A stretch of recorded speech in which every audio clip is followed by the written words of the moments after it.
Hello दोस्तों, स्वागत है आपका हमारे यूट्यूब चैनल मरीन वर्ल्ड में। दोस्तों, आज के इस वीडियो में मैं आप लोगों को बताऊंगा स्टेनोग्राफर कैसे बने और इससे जुड़ी सारी जानकारी मैं आप लोगों को इस वीडियो में दूंगा। दोस्तों, वीडियो में आगे बढ़ने से पहले मैं आपसे रिक्वेस्ट करना चाहूँगा कि अगर आपने अभी तक इस चैनल को सब्सक्राइब नहीं किया है तो इसे ज़रूर सब्सक्राइब कर लीजिएगा और अगर ये वीडियो अच्छा लगे तो इसे शेयर ज़रूर कीजिएगा। तो चलिए दोस्तों, इस वीडियो को स्टार्ट करते हैं। दोस्तों, एजुकेशन हासिल करने वाले हर स्टूडेंट का सपना कुछ बनने का होता है, क्योंकि जब व्यक्ति पढ़ाई लिखाई करता है तो उसका कोई ना कोई उद्देश्य अवश्य होता है। हर स्टूडेंट का सपना अपनी ज़िंदगी में अलग अलग होता है। कोई डॉक्टर, इंजीनियर, वकील बनना चाहता है तो कोई स्टेनोग्राफर बनना चाहता है। स्टेनोग्राफर एक ऐसी पोस्ट होती है जिसके बारे में कम ही लोगों को पता होता है। हालांकि स्टेनोग्राफर बनना इतना आसान भी नहीं है, बल्कि इसके लिए काफ़ी मेहनत करनी होती है।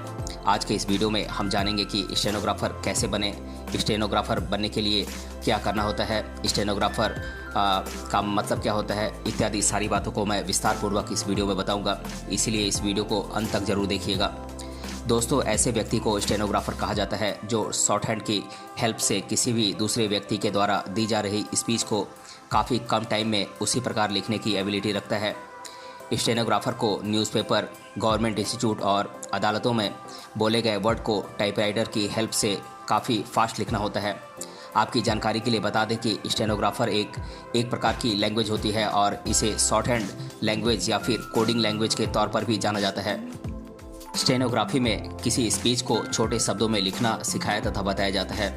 इसका यूज़ जो व्यक्ति करता है उसे स्टेनोग्राफर के नाम से पहचाना जाता है। गवर्नमेंट के लगभग सभी डिपार्टमेंट्स में स्टेनोग्राफर की ज़रूरत होती है। गवर्नमेंट डिपार्टमेंट में स्टेनोग्राफर की पोस्ट के लिए नोटिफिकेशन जारी करने का काम कर्मचारी चयन आयोग के द्वारा होता है। जो व्यक्ति पूरे फोकस के साथ स्टेनोग्राफर बनने के लिए अपनी स्टडी करते हैं वो एक न एक दिन अवश्य इस पोस्ट को प्राप्त कर लेते हैं। स्टेनोग्राफर बनने के लिए सबसे खास बात यह है कि कैंडिडेट की टाइपिंग स्पीड बहुत अच्छी होनी चाहिए। अगर किसी कैंडिडेट की टाइपिंग स्पीड अच्छी है तो वह स्टेनोग्राफर की पोस्ट आसानी से प्राप्त कर सकता है। अगर आप भी स्टेनोग्राफर बनना चाहते हैं और आप यह जानना चाहते हैं कि स्टेनोग्राफर कैसे बना जाता है या स्टेनोग्राफर बनने की प्रक्रिया क्या है, तो हमारा यह वीडियो आपके लिए काफ़ी लाभदायक साबित हो सकता है। दोस्तों, जो भी कैंडिडेट स्टेनोग्राफर बनना चाहते हैं या फिर इसकी तैयारी कर रहे हैं उन्हें बता दें कि स्टेनोग्राफर की पोस्ट के लिए अप्लाई करने के लिए आपका 12वीं कक्षा पास होना ज़रूरी है। इसके अलावा अगर आपने ग्रेजुएशन कंप्लीट किया है तो यह आपके लिए काफ़ी फ़ायदेमंद रहेगा। दोस्तों, विभिन्न समुदायों के लिए गवर्नमेंट के द्वारा स्टेनोग्राफर की पोस्ट को प्राप्त करने के लिए अलग अलग एज लिमिट तय की गई है।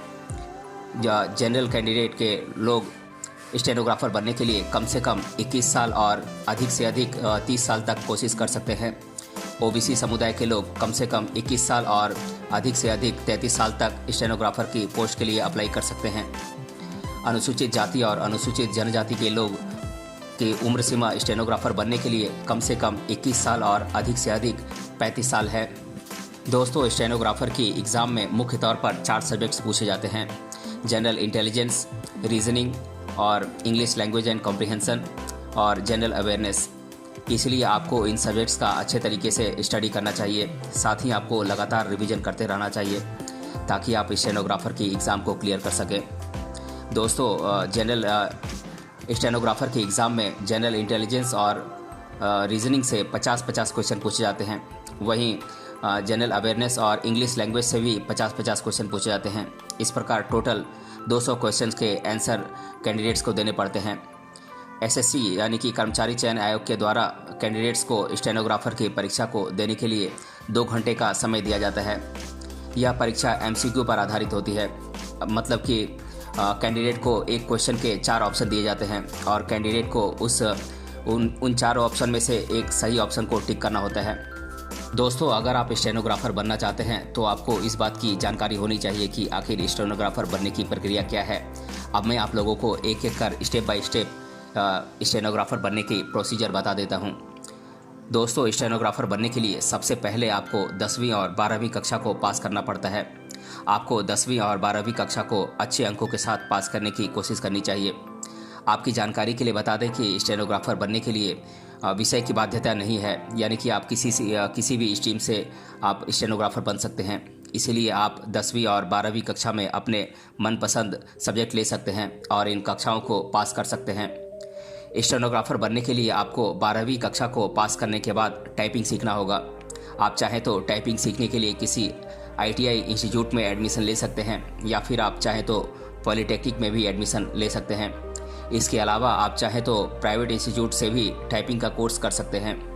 लेकिन प्राइवेट इंस्टीट्यूट से टाइपिंग का कोर्स करते समय आपको इस बात का ध्यान रखना है कि आप जिस किसी भी इंस्टीट्यूट से इस कोर्स को कर रहे हैं वह सरकार के द्वारा सर्टिफाइड हो, ताकि आपको कोर्स को पूरा करने के बाद मान्यता प्राप्त सर्टिफिकेट प्राप्त हो सके।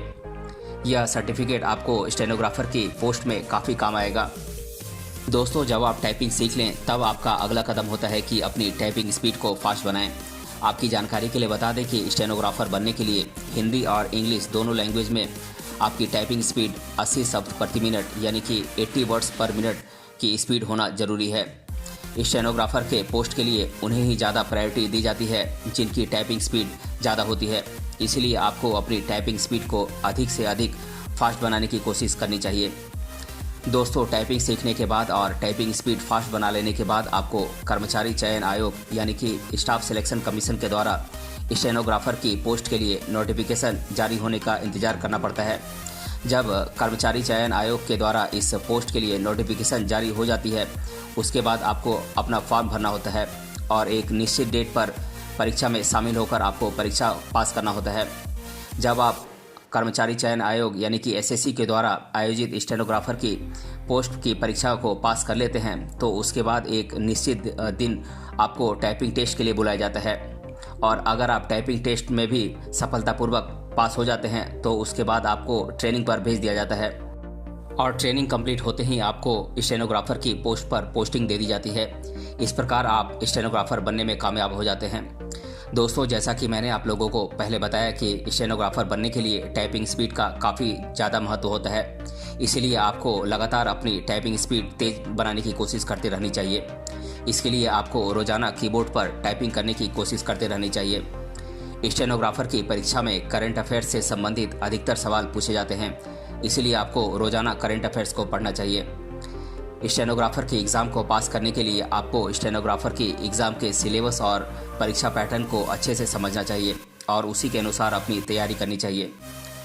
दोस्तों, स्टेनोग्राफर के पहले जो पेपर हो चुके हैं उनको आपको इकट्ठा करना चाहिए और उनकी क्वेश्चन पूछने के पैटर्न को समझना चाहिए।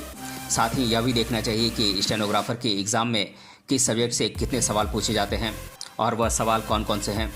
अगर आपके घर के आसपास कोई ऐसा व्यक्ति रहता है जिसने स्टेनोग्राफर की एग्ज़ाम को दिया है या फिर जो स्टेनोग्राफर की पोस्ट पर काम कर रहे हैं तो आप उनसे इस एग्ज़ाम के बारे में आवश्यक टिप्स ले सकते हैं।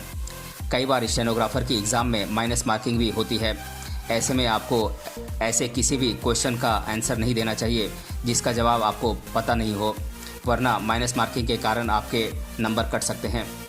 स्टेनोग्राफर की पोस्ट को प्राप्त करने के लिए आपको इसकी एग्ज़ाम को पास करना आवश्यक होता है, इसलिए आप अच्छी तरीके से तैयारी करें और चाहें तो किसी कोचिंग इंस्टीट्यूट को ज्वाइन कर सकते हैं।